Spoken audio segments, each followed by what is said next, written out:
You're now tuned in to the Holly. You're now tuned into the Holly. You are now tuned in. You are now tuned in. You are now tuned in to the Holly Favorite Podcast. Alright guys, what's going on? It's your boy Eddie Royal here, and I'm here with my man Josh Cologne. And he is a reality star, former member of Real World DC, and currently has a slew of things going on, some boxing. I want to talk about some of his movies that he was a part of, and just get more into the mind and mentality where he is now, still being an active reality star, especially in this time where social media reigns king. So, first of all, thanks for coming out, man. All right, man. I Thanks for having me. appreciate it. Thanks for having me. Hello, everybody. Hello. Let's start from the beginning. Okay, let's not start from the very beginning. I'm pretty sure you've spoken about your Real World upcoming and how you got into the show. That story probably been told 1,000 times. Okay, yeah. So it was Real World DC, 1992, I believe, was the casting year or the year it aired or something like that. Or was it after actually, that? yeah. So if you on my IMDb, it says that it's from the year the Real World started. Okay. So the Real World was the first reality show ever. Okay. It was the first social experiment ever. Yeah. So they have a very, very strict way of their doing things, and it's proven to work time and time again. Right. It's a very, very, very lucrative business, as you can see. Yeah. Reality TV is everywhere. It's king now. It was 2009. The summer of 2009 is the summer that my life changed, and I went and participated as a cast member on the Real World in DC. So 2010 is when it got released. Okay. So okay. yeah, it was a summer of production, and 3.5 months of my life I'll never forget. Yeah. So did that being on the Real World, did it really open a lot of productive doors for you as far as the entertainment business goes? Like, where did you venture off to after that? Like, what was your main focus after Real World? Well, my focus was always acting. Okay. That was always a dream of mine since I was a kid. But I was a very good entertainer at a very young age. I've been in a number of the talent shows when I was younger, and music was always very, very close to my heart, and it still is very, very close to my heart. So when I was actually on the reality show, The Real World, I started a band. Okay. I started a band. So you see the kind of building of the band on the show. Right. You know, Makes sense. we scout musicians. I meet the one drummer at the pool party, and then we started making things happen. We started booking shows, practicing together. You know, not having harmony to having harmony. So right. These are all things I thought America would like to see. You know, so that's what I gave them. And you guys went on tour too. How was that? Yeah, it was great. And we did the MTV tour, which is all the college universities in the Midwest and basically East Coast, and it was a time of my life. I'll never forget it. I actually got to go to Cancun for a spring break with Paulie D from the Jersey Shore. Okay. I hosted and emceed, opened up for him, and he followed and closed out the night. Okay, that's dope. Yeah. That's dope. Just to be able to have that platform opened up from, that 1 foot in type of opportunity to expand out and do more things, especially if it's your passion, something like music and things like that. Yeah. I just felt my life was a story that needed to be told, and I still feel that. I need to tell a story. I still feel I'm a storyteller. I'm actually a film student dropout, so I'm still going to pursue my productions and little short films and anything like that. I think if I did that for my profession, that'd be great. But I always said, even if I don't do that for my profession, I'd still do it in my spare time. Right. So I do a lot of indie flicks, work on a couple different production scenes, anything local in the city. I don't travel too much anymore, but I used to travel to New York a lot. Okay. Yeah, but now it's more local South Jersey, North Jersey, and Philadelphia productions. KFAT Productions is actually the name of the company, and they're very very awesome people to work for. Every time there's a a nice budget flick that they need a pair of local hands on, they call me for it because they know I have the experience in production, and I know how to hustle, get the job done. Some PAs and production assistants don't know how to do that. It's always the main it's always the main thing on set. You got to have a good PA. All right, well, do you pay them good enough? Because that's how it really comes down to. You pay them good enough, they'll hustle. They'll hustle. They pay me good, and I hustle for them, and they give me a call every time they're in town. So I'm very, very thankful for that. It's a blessing in itself, getting to work on a production. See, like we just did a Discover Card commercial like 2 weeks ago on, I believe it was 10th and Mifflin, South Philadelphia. It was Bach High School. They actually turned it into a facility, and it's all different. It's like a New York thing. I guess a New York developer came and he turned this school into like a mall. So all the old classrooms are salons and stores. It's like an indoor. It's like an indoor mall. Yeah, but it still looks like a school. Yeah. And this is actually a school that I went to for 2 weeks. So it kind of really was like full circle weird, and like the rooftop has like a bar and a deck, and I think it's called Irwin's Bach Bar now. But it had a bar and a deck, and we filmed the Discover Card commercial. Kamari from Queer as Folk, who actually was on Real World Philly. He was one of the main actors in the scene, so it was cool to see some Real World alumni. Yeah, it was fun. Dope. It was cool. That's dope. Yeah. Opportunity after opportunity. So, what's one thing? Again, I feel like you've told your Real World story multiple times since you've been apart. But what's one thing you've always wanted to talk about legally that you've never really had the opportunity to discuss as far as your experience on Real World?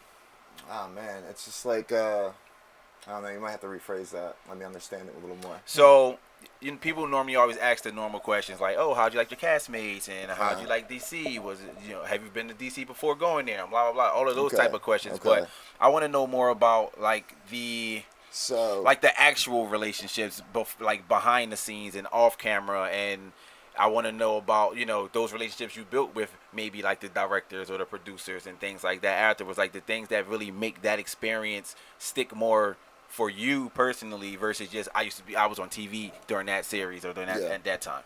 Well, DC period will always hold a special place in my heart.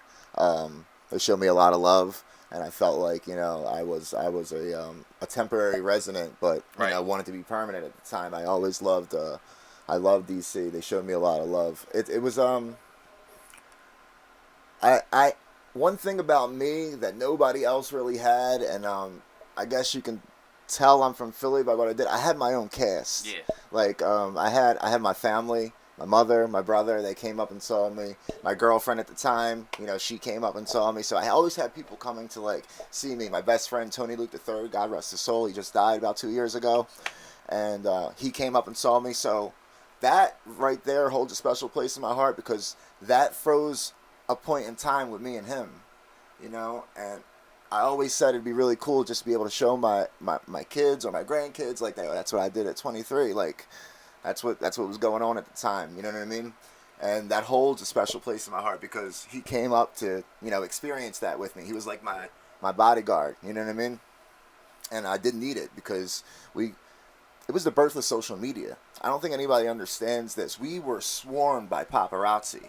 It was like really hectic. I can remember a lot of the headlines being that and eat and any of that without like somebody like just trying to like talk some shit. It's like it was good and bad because it messed with the production.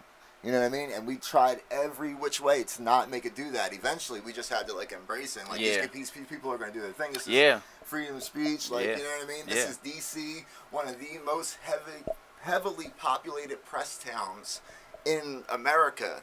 You can't not expect it, and I did not expect that going in at all. But we were, I mean, talk about feeling that, like feeling the, they wanted to know everything. They wanted to know everything about us, everything it was, whatever was going on. It was, it does something to you. It like, it twists your head into thinking things that maybe aren't really relevant or whatever. Like, you know what I mean? Like, and that's when evil creeps in. Yeah. And that's when you ride the lightning a little bit, and then you basically You said this don't happen to everybody. Yeah, nah. I'm a ride this till the wheels falls Yeah. off. Yeah. And, I should have been thinking longevity. But, 23 years old, I guess I really wasn't grown maturely yet. But, I look at me now and me then. If I knew now what I know then, I say that constantly. But with great power comes great responsibility. Yeah. And I've always had something going on. I was either always on tour. I started a clothing line. I always had, money coming in, money going out. I became the business entrepreneur that I wanted. But like I said, that's when evil creeps in. And, when you live sex, drugs, and rock and roll, it takes over your life. Yeah. And it consumes you. And they call liquor spirits because, it invokes another spirit in you. You know what I mean? And these are things that you don't know at 23. Yeah. All I know is I was handpicked to do something else. Yeah. And not everybody gets to do this, So I did some serious damage to my body. I did some serious damage to my body. Not only my body, any, certain relationships I had at the time. I burnt bridges, And that's where it can take you. And I can say I've been there. But I'm still here to talk about it. Yeah. And I still have a story to tell. Yeah. And I will get it out there, I got a fight coming up. I'm fighting for redemption. Yeah. That's what I'm here to do. I'm here for everybody who's been down that dark road. There's light at the end of that tunnel. We are not hopeless. Where are we right now? This is North Philadelphia, right? Yeah. That's right, man. And I remember being right out here on these streets, bro. And to have it come full circle like this, and just to even be in this room with you, talking about it is that's what God does, man. Yeah. That's what God does. And I'm full born again Christian. I got saved, man. And that's what really changed my life. I started thinking another way, People say you get brainwashed. Hey, my brain was dirty. Yeah. It was very, very dirty. And the clarification is what I needed. The break. You got to give your body's like a car. The more you beat it up, eventually it's going to break down on you. Yeah. The more you don't take care of it, you don't change that oil filter at one time. You know what I mean? And I felt like I said, I rode the lightning so many times. It just wasn't my time. And the Lord intervened, So, praise the Lord, man. I couldn't do it. Yeah. And now you're here. I couldn't do it, Still around to talk about it. That's right. That's always the Yeah. That's always the best part of stories like those. I mean, one saying in my life that really rings bells all the time. People say this in my family a lot, my friends a lot. We all say it a lot. Like, yo, you can't write this shit. Yeah. Yeah. But guess what? I love that. That's one of my favorite sayings too. I'm gonna write it all, yeah. bro. I'm gonna write it all. I'm you constantly writing. What happens out here, I don't think it's talked about enough. I don't think yeah, they call a reality show called The Real World. Yeah, is it really that? This is the real world is happening right out our doors right now. You know what I mean? I loved my experience. It was like I said, something everybody should get to do, but only a hand-selected few are picked to do that, and that'll give you somewhat of an ego. That'll boost that confidence up. Like, you know what I mean? It's because it's happening. It's happening right in front. I didn't only say it. People talk shit. They don't back it up. I was talking it and backing it up, and all that does is build that facade up that you have. That you want to be. We need this. We need that. We need this. We need that. When what I really needed was somebody grab me, pull me out of the situation, shake the shit out of me, and say, "What are you doing?" And I did have people do that. Yeah. I don't know why it didn't work, and it's like I had the right person do that, and that was God, obviously. You know what I mean? I had my spiritual awakening, but it was just more like it's a time of my life that I won't regret and never forget. Would I would have done some things different? Of course, but I have no regrets, because if I didn't do what I did then, I wouldn't be where I am now. Yeah. And that's just how I'm gonna live my life. It's good. Moving forward. moving forward. But as of now, I'm training. I'm always been the entrepreneur. So I run my own landscaping company with a friend of mine. I'm just keeping busy, paying bills, and try to represent this American dream as much as possible, because it is possible, And just because you had a taste of it doesn't mean it's over. Yeah, of course. And there are plenty of people that break back into the industry that that say, you got to go through these trials and tribulations. You got to go through this to know what not to do the next time. And hey, if that happens, so be it. If it doesn't, that's fine too. But I'm more focused on, basically just building my empire, building my brand. I got a really good a team I'm working with now. I trust everybody I'm with. I got a really great person managing it, and he's right here with me, man. And it's a blessing to have like-minded individuals. Not only that, but people that I consider family, to be as close to me. Because my problem then was, I always said this. I had my one band in South Philly, which was Whiskey Living. I started it. I did not start it. It was a band before that's another thing that got mixed up on TV. It was a band before they met me. I joined their band. I just want to clear that up and kind of try to take it to the next level. Mm-hmm. This is when I was about 19 or 20.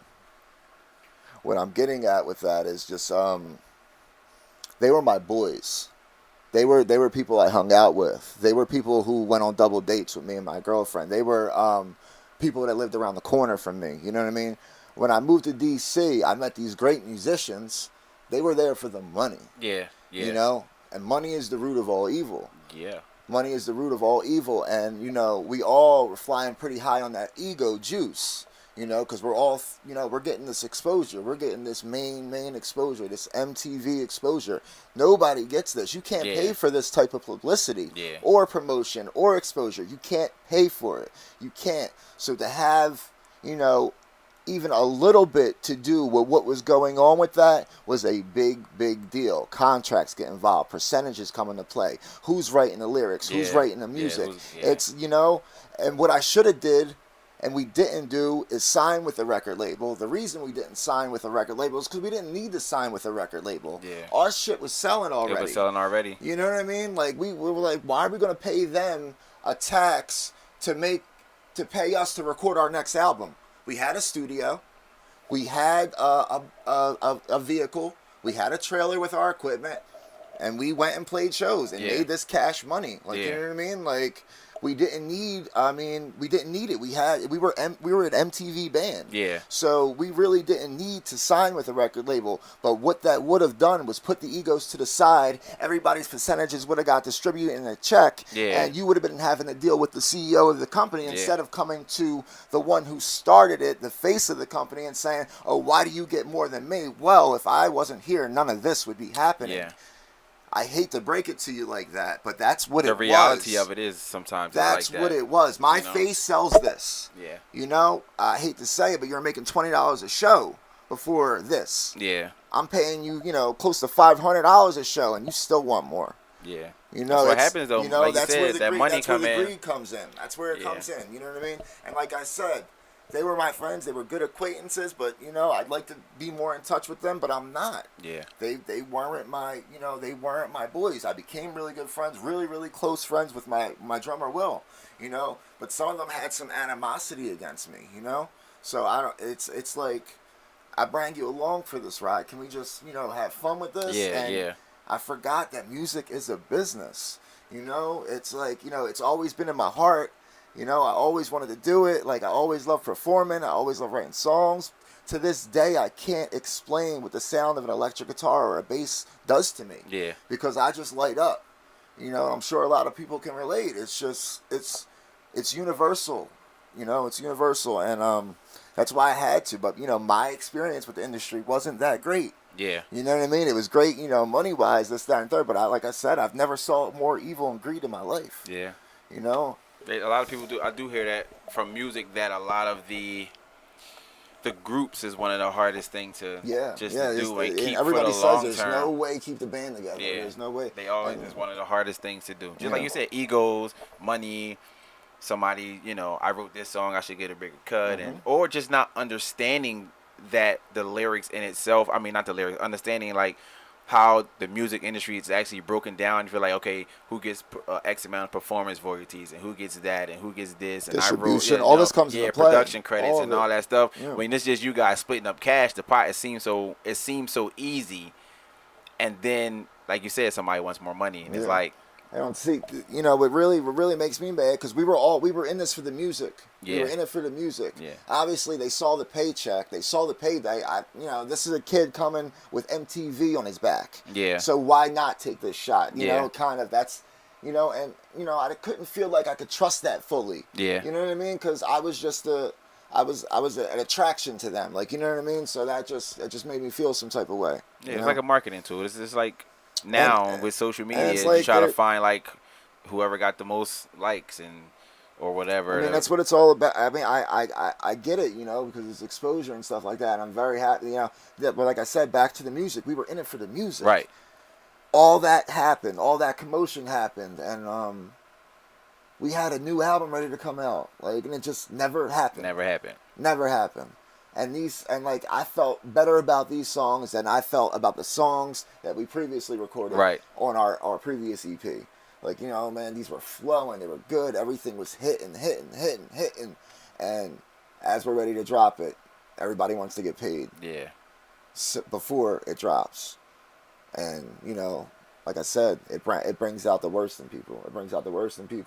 And then it makes you just not even want to deal with it anymore. Yeah. And I can't believe that, I let something like that take music away from me, because I still say it every day. I listen to these songs on the radio. I'm like, I can write this, I can say that, I can do this. What is that? Fruity Loops? Come on, man. It just like I know all that, and I did go to film school as well, so I know a bit of production and audio editing and stuff like that. It's another thing I did. I do audio and productions too. So any independent films. I just worked on one recently in Ben Salem with Fertile Ground Films, very, very good friend of mine, Steve Dotson and Corey Castle, who's an independent wrestler too, and they got good equipment, and we're making movies in Ben Salem. It's cool, because it's up near me, and it's a blessing to be around it still. Yeah. You know what I mean? And it's I'm still around it for a reason. My curiosity is only going to lead me so far, and I'm constantly writing. I constantly want to tell a story. I have a book full of ideas that I'm just waiting for the time to actually execute. Yeah, you know what I mean? So right now I got the fight coming up. I'm training a lot, but I try to journal every night, man. I consider myself a writer. I do, And I'm definitely an aspiring director. I have my younger brother who's really getting really good at editing and wanting to get into the digitally be digitally inclined or audio inclined and all that good stuff. So yeah, I'm blessed. That's good. That's good. So during the time between reality TV and on tour, when did you start acting in movies? When was that? How was that transition? So that was always something I did. I even did that before I went on the Real World. Okay. I would because I went to CCP. Okay. So I hooked up a couple art students there. They knew a couple people from the Art Institute, who knew a couple people from University of Arts. Right. And now we got all this equipment and all these people, and let's go do it. So I always did it. I did it for free. Yeah. You know what I mean? It was just I would but I did that 19, 18 when I was in my first band. I remember doing it back then for free. So in between, I would say on tour. No, it would be after I came home from tour. Okay. Yeah, it would definitely be after I came home from tour. I lived in New York at one point for a couple of years, in Williamsburg. I actually worked for a record label, Soul Spasm Records, and they actually had a cheesesteak truck. at the time, because a couple of the guys were from Philly too. Okay. And a little bit about me is I cooked cheesesteaks for about 14 years of my life. Yeah. And I can make a hell of a good one. So they had me on the truck being like the head chef kind of dude, telling what people were doing, and I loved it. But it's just so damn expensive to live in New York. Yeah. You know, eventually, you know, it wasn't sure. you know, it wasn't making ends meet. Like, Yeah. you know what I mean? So yeah. And then I worked with Models on the Move. That's Lucy King. She's a very, very good casting agent. She got me like I did a Yankees commercial in between all that with is that Mariano Rivera. Okay. I think he was on the team at the time. And you know, even like little things, I try to. The girl that went before me, you know, everybody loved her performance. It was so good, and she was a girl. She was actually, you know, trying to get him to react a certain way, and everybody looked at me and like, yo, you gotta top that. And I'm like, how do I top that? Like, he's loving this. This chick looks good. Like, how do I top that? And I'm thinking, you know, the actor in you has to come out now, bro. Like, this is what separates the professionals from the amateurs. Yeah. Like, can you literally top that, and can you handle that pressure? Is what it really comes down to. So it's a payphone scene. And the phone rings, and you pick up the phone, and on the other line is Mariano Rivera. And he says, yo, where are you at? And we talk in Spanish, and we're going blah, blah. I'm like, wait, who is this? He's like, it's Mariano. I was like, no, this ain't Mariano Rivera. So you go back and forth. The girl made it a really, really, you know, great scene. She got me to react great and stuff like that. I did the ultimate fan moment and just, like, missed the phone and fell backwards. Yeah. And everybody just started laughing. And I just, like, thought of Chris Farley. Whenever he like stalled, he would fall down. Yeah. He would like little stuff like that. Like I remember seeing, you know, growing up. So I always try to apply that to what I do. You know. That's what's up. That's what's up. So we're now in 2019, almost 2020. So and getting older. Getting older, getting wiser. Yeah. The climate of entertainment is changing. It is. And you're currently doing celebrity boxing as well. Yeah. What made you go into that as far as an interest? Like, have you always had an interest in boxing? Oh, well, my dad was an Olympic boxer in 1984. He was an Olympic qualifier, actually. He didn't really go to the Olympics, but he was in the Olympic qualifying rounds from Puerto Rico and America, so 1984. And my father did teach me a thing or two growing up. My mother too. they were both very two tough people growing up in South Philly, and they meshed well and made me. So it came out, and I was. My mom said she was pregnant with me at Live Aid, and my dad said, you know, was an Olympic boxer, and I came out loving music and just always getting in the fights. Yeah. You know, for some reason, you know, I'm half Puerto Rican, half Italian, and I grew up in South Philly. So the two places I grew up between were 8th and Oregon and 5th and Mifflin. Okay. So one's more predominantly Italianish area, and then you have 5th and Mifflin's is more Latino and black. You know, we're all mixed in here together, and those are the two I migrated from. But at the same time, it kind of hurt me because I was never Italian enough for the Italian area. I was never Puerto Rican enough for the Puerto Rican area. Right. Or it was always like an issue about, you know, what I was doing. People just didn't like the way I looked. Maybe, I don't know, but I have a lot of scars on my forehead. And these are all these literally, like, I got 24 stitches that go back to here. I got a bottle that got busted over my head here, and then, you know, some of them are from being clumsy as a kid too. This is a barbed wire gate. Like, it's just. I feel like I grew up fighting is what I'm getting at. I feel like I'm still fighting to this day, not only on the streets or in the ring or just at life. Mm-hmm. You know, I felt like I had to fight to get where I was from. So fighting's always been an interest to me. I've never been one to back down from a fight. So I see this opportunity here, and I say, hey, I get to, you know, get paid and punch people in the face. Like, you know, I get to let some anxiety out, you know, and, you know, maybe possibly just get the ball rolling a little more on my empire, on my brand, on what I really want to do. And, you know, the exposure does that. You need to springboard from something. You know what I mean? Like I said, I work on movie productions. I'm always going to be around it. But now this is my time to pursue my independent projects. And, you know, I feel like financially I'm where I want to be, but where I need to be, but I'm not where I want to be. You know what I mean? I am just getting by like we all are. You know what I mean? But I feel it coming very soon to where the point of, me having my own production company, me producing my own content. Jones Gang TV YouTube channel is going to be starting soon. We have so much hype coming out and so much young talent ready to burst out in it, and it's inevitable, and it's exciting. Yeah, that's good. You mentioned fighting, not just in the ring. We just said fighting now in life. Is that a good fight when you say it that way? Like, I'm fighting now in life, as far as like. Well, you have good days. Does that mean to you like pursuing the things you're pursuing, and it's always like, it's always gonna be somebody in the way, regardless, and not in a bad way, but there's always that. That director you might have to rub elbows with, or that actor you might have to outact, and of course, like that fighter, you're gonna have to be in the ring and those things. So when you mention fight, as far as your life goes, to you in your mental state, is that like a good fight you're mentioning? All right, so I feel like life is a battle. You have your good days and your bad days. Like, you know what I mean? People like me, we have demons. We have to fight every day. We have to fight our thoughts. Okay. You know, addiction is a sickness of the mind. It will haunt you to the day you die, and it will take you to the ground. Believe me, I've seen many people, and I don't know why I'm still here. And this is why I'm here. I'm here for a reason. Yeah. Like I said, redemption is my story. Redemption is what I'm fighting for. So it's just more of, it's time. That's just how. I don't feel that. It's a bad fight at all. Okay. I don't feel it's a bad fight at all, but you have your good days and your bad days. Okay.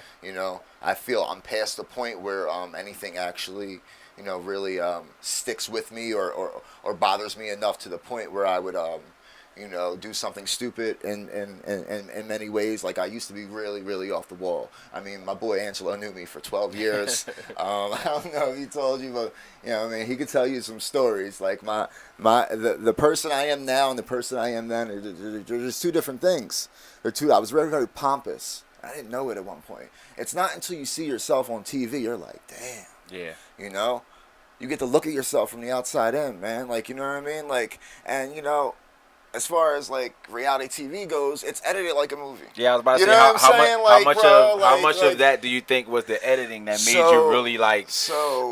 Man. Yeah, and they got tricks. You know what I mean? And it's great, because I learned a lot. Yeah. I learned a lot, but it's like, it can pursue you in a light so much that it happened, but it's not you. Yeah. You know what I mean? Yeah. It's like when you emphasize something so much. Like, I was like the womanizer, cheat, scumbag, you know what I mean? Like, that was me, when, the stuff that happened 2 weeks in between looked like it happened 2 nights in a row. Yeah. You know what I mean? Like, it's beautiful because it's editing, and that's what they do, and that's how they, that's how they get, that's what entertainment has became. Oh, for sure. And I feel I'm an entertainer, like, so why not go for something like that? In my head, I always felt my life is one that needed to be documented. Yeah. And I'm going to continue documenting it. And I might have rubbed some people the wrong way. I might have did a little this and that. But guess what? It's more about the comeback, not the setbacks when it comes down to it. And I love them all. The comebacks, the setbacks, the everything. Like, because it made me what I am today. I get to be a positive role model for my younger brother, you know what I mean? And that's always been my number one issue. He's like my son. Like, his dad was never in the picture. Yeah. So he called me dad up until he was like 4. Yeah. So, like, that was my main, like, thing. Like, you need to get it together, bro. Because he saw me as this figure, he saw me as this facade. He saw me as this guy, I tried to maintain it, you know what I mean? But, like I said, evil has its way of beating you to the ground, man. And it's not until you like completely surrender it all, change your surroundings, and just uproot that fucking change is going to start to happen. So for anybody who's struggling, just get the hell out of wherever you are. Yeah. You can't go back. If you got something holding you back, try to take it with you. Just go. Yeah. Just go. You got to go away for a year. The only thing that has been proven is long-term recovery. Is it's aftercare. Yeah. It's whether you like going to them damn meetings or not, whether you are religious or not. Me, thank God, I got church. I got a freaking group of people constantly supporting me. You know what I mean? Like, and that's love. You know, and I never experienced that kind of love. I grew up Catholic, you know, and I never really understood the Bible until I became, you know, until I was born again, until I was baptized. Like, you know, baptized for my choice, not because my parents made the decision. Hey, okay, you know, more power to it. I was there. I was a baby. I love it.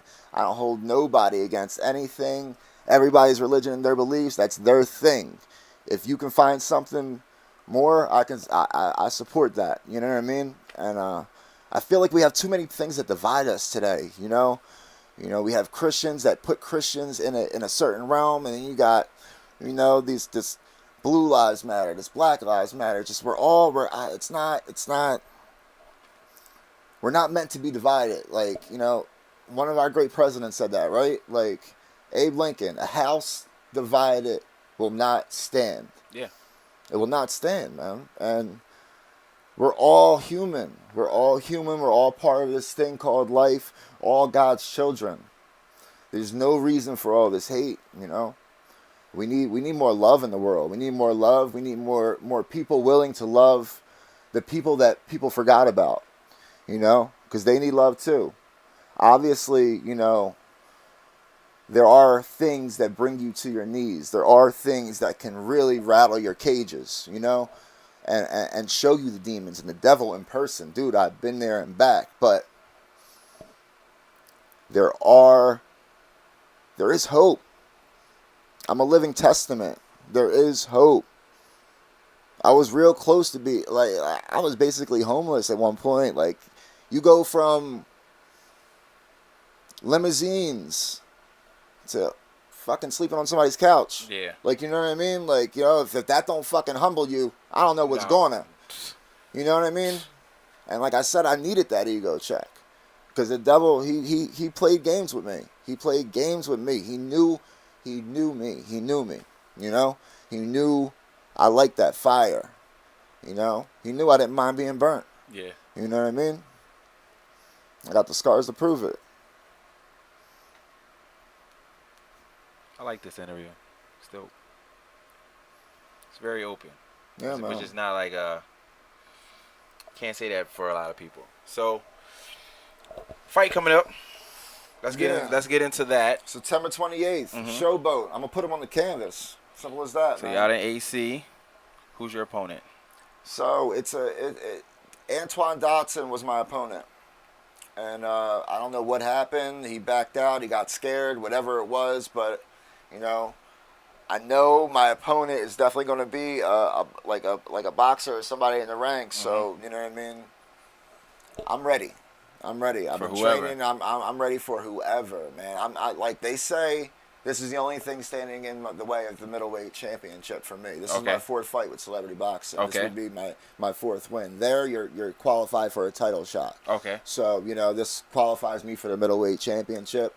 And, you know, if whoever it is standing in my way, he's going to have to get out the way. Yeah. You know, and I'm going to make him get out the way, basically. You know what I mean? And it's just, you know, I'm like I said, I'm fighting for redemption. I'm not fighting for, you know, glitz or glamour or fame or any of that, man. I'm just a real person telling his real story, getting in a real ring and ready to throw some real punches, you know.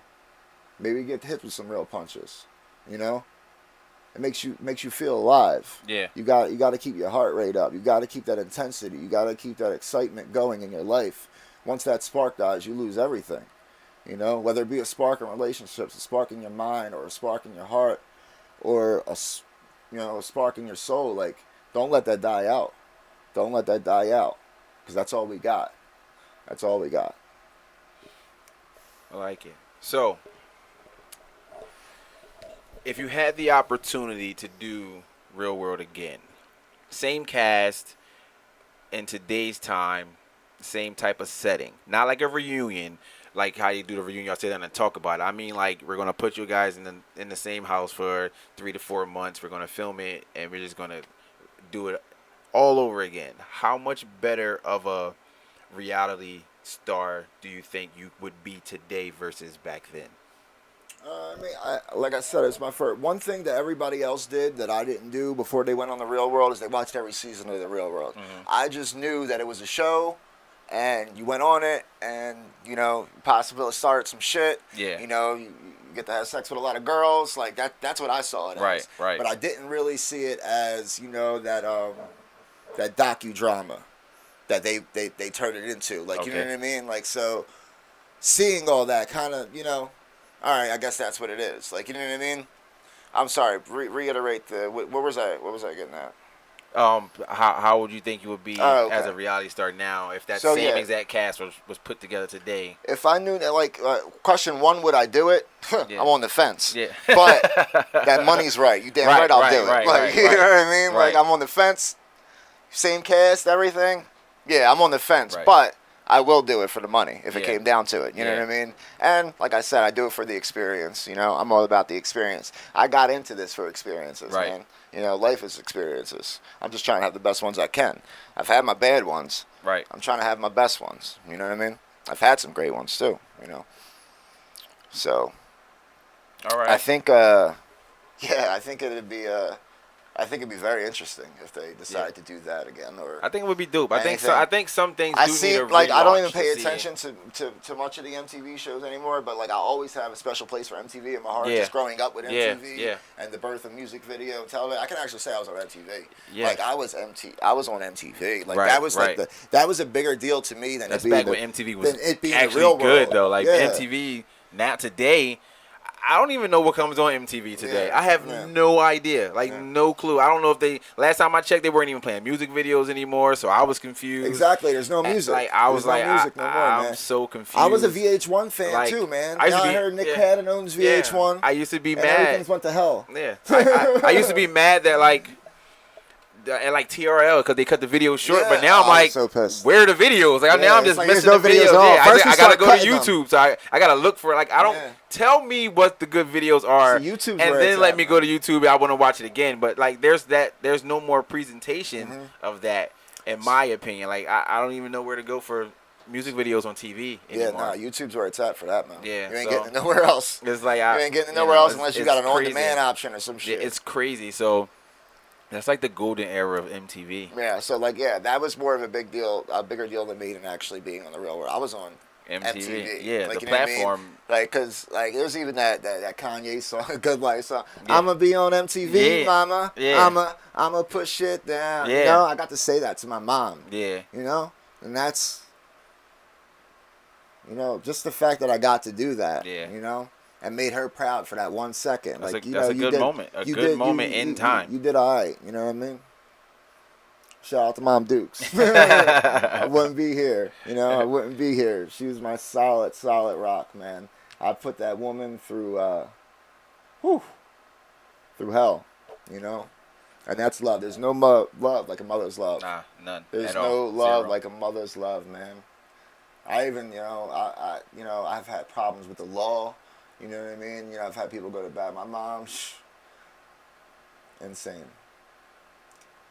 It's good to have that, man. I have being half Puerto Rican, half Italian, I come from a big family, and when we come together, man, it's always a great time. But it's always a certain camaraderie. It's a certain ambience in the air. It's a certain thing that we project off each other, man. We just love being around each other, and family is everything. So I inspire everybody to cherish theirs, man. And some people, got to make their own family. Whoever you consider, it Your to family, be. yeah.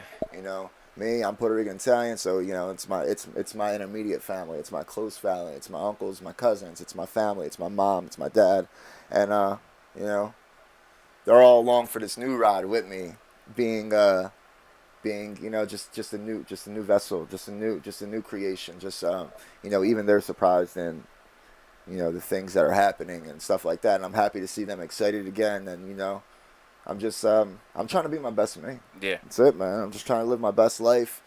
We're not here long, I'm just trying to make the best out of it, and support my dreams and my family.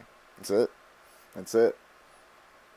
To any dreamers out there, you dream often. The world needs dreamers. For sure. The world needs dreamers, bro. For sure. Yeah. All right. So, in closing, any secret projects you're working on that obviously won't be a secret if you tell, but try to get something. Any secret project you're working on, and you say you still got your interest in film. Yeah. You got any EP in the tuck that you're trying to, might wait a little while to put out or something like that? So I'm always writing. So there's definitely, plenty of stuff on deck that's ready to come out. Like I had this idea for a supernatural scripted reality show. Okay. Where, you ever hear the show Being Human?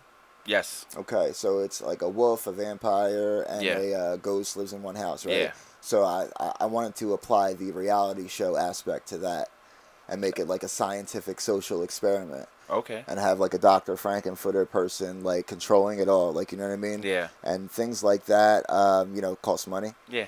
But it's definitely one that I would love to just to pull out of my ass, really. Like, you know what I mean? That would be great. That would be dope. But it's the characters make that, so I have to get some really good improv actors and stuff like that. The characters will make the show. Like there's like a bisexual she-wolf, and she's a werewolf, and she turns, and her name's Naomi, but backwards it means I mode. Right. And she's a nymphomaniac. Right. So she humps everything. Yeah. And she's a dog. Yeah. Like she's a wolf. Like Right. So that's one of the characters. Like, you know what I mean? It's live action, not cartoon. Yeah. You know what I mean? And then there's a drug addicted vampire named Gabriel who has like half of a fang. Mm-hmm. And he's like really like, mid-century gothic white and stuff like that. Now I even got a Jersey Shore type character on there. I call him Guido Scoops. And Guido Scoops, is his taglines is, "I'm Guido Scoops, I raised the roof." Yeah. You know what I mean? And him and Gabriel don't get along. And it's because, obviously, Guido Scoops Italian, got the rosaries around his necks. But it's also because Guido Scoops Italian, he eats so much garlic that Gabriel can smell it. Yeah. It, like, hurts his fangs. Yeah. Like, you know what I mean? So it would flash to them in the confessionals, saying, he's quite putrid. Oh, I don't know why you don't like me. You smell it. Like, you know what I mean? Yeah. Stuff like that. But, like I said, that would be a high production value. But that's one I like to pull out. But most recently, I'm going to do a social experiment on YouTube. Do a little web series. I'm calling it the Reinvest Egg, kind of like the Nest Egg, Reinvest Eggs. It's kind of like I saw this show, Undercover Billionaire. Okay, I know. And I love that show, actually. Yeah, he doesn't use any of his own money. He takes $100 and he keeps reinvesting it and reinvesting it and reinvesting it in all little small projects, and then he starts getting enough money to go to bigger projects. You can't use any of your own money. Yeah. And just to show that the American dream's still alive. Yeah. And that's great that they're doing that. Discovery, I think it's on Discovery or something like that. But I'm thinking, why not, your average Joe? That's what people want to see. Yeah. It's like, I've had my time in the industry, so maybe it'll ring a bell. Understand what I'm saying? And I'm going to take, that's what I'm going to do. I'm going to take $100, and my boy's going to take $100, and we're both like entrepreneurs. So he runs a record business, and I do landscaping, but I predominantly I do a lot of flea markets too. Mm-hmm. So I sell different inventory at flea markets. So what we're going to do is we're going to take that $100, we're going to put it together, we're going to make our first investment, and we're going to video diary it every step of the way. And we're going to see if within 6 months, if we'll have enough money to start our a startup fund, a startup capital, like our empire, like our production, so interesting. So stay tuned.